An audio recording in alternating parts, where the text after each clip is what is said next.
My countrymen, Assalamualaikum warahmatullahi wabarakatuh. Assalamualaikum warahmatullahi wabarakatuh. Praise the Lord.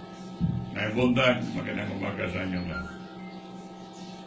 There has been a discussion all over the country of a very minor matter, which of course affects the destiny of this country and the psychological constitutions of the Filipino people. The psychological framework, the mindset. They are talking about changing the name of the country to any kind of name that is not Philippines. I was asked by R.M. Davao what I thought about it, or what I think about it up to this point. Well, I said, okay, we should change that. But that should be later, because we have pressing problems affecting paramount national interest.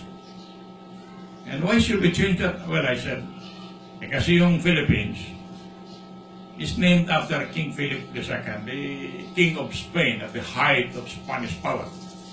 But yung Philip na yun ay nagkasakit ng syphilitic, gonorrhea. Lahat ng klaseng venereal disease tumama sa tao na yun dahil siguro malibog. And when he died, his right leg was so swollen, cradled, and he died. And he was so bad probably because during his time, Madrid was so full of mga fleas, mga bunhok. And yung namatay na siya, namatay rin yung mga bunhok sa Madrid. You read history. And so, why should we be named after a syphilitic person? Philippines, syphilitic. Malapit ng Republic of Satan kasi pare-pareha lang yan sila ni King Philip. In fact, si King Philip mas maraming pinatay kasi Satan 10 lang pinatay. Si King Philip marami. In fact, I think Philip V, yung tatay niya, looted Rome. Or Charles V, looted Rome, plundered Rome. Hindi mabait yung matao na yun. So I am in favor of changing the Philippines. And there are a couple of recommendations that I heard. Senator Eddie Lardy, atat sa word na Maharlika. It sounds good kasi the meaning of Maharlika is noble, brave, kingly, royal, yun. But doon sa India, ang meaning rin yan, kasi Indian word yan I think Hindu. Maharlika. Malaking bayag. Hindi na, kung yun ang tingin mo, mukhang hindi na tama. So, either royal o malaking bayag yung Maharlika. Ay, hindi pa sa atin yung word. So, tinanong ko, ano kung gusto mo? Malaya. Kasi Malayan tayo.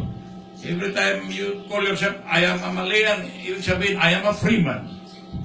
I will not accept any form of slavery under the heavens of this country. Malaya, Malayan, Malayo.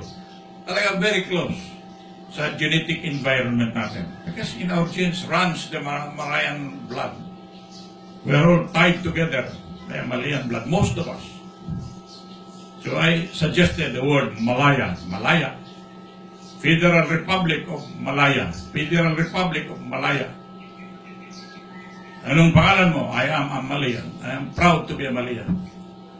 I am proud to be a freeman. Freeman, Malayan. Ayun, hindi ko na elaborate masyado yan. Intindihan na ninyo yan. Na maganda yung word Malaya. And the R.M. of Davao used that as an example of the proposed name for the new Republic of Malaya. The new name for the Republic of the Philippines, Republic of Malaya. Wallahu Akbar. God bless you and thank you for listening.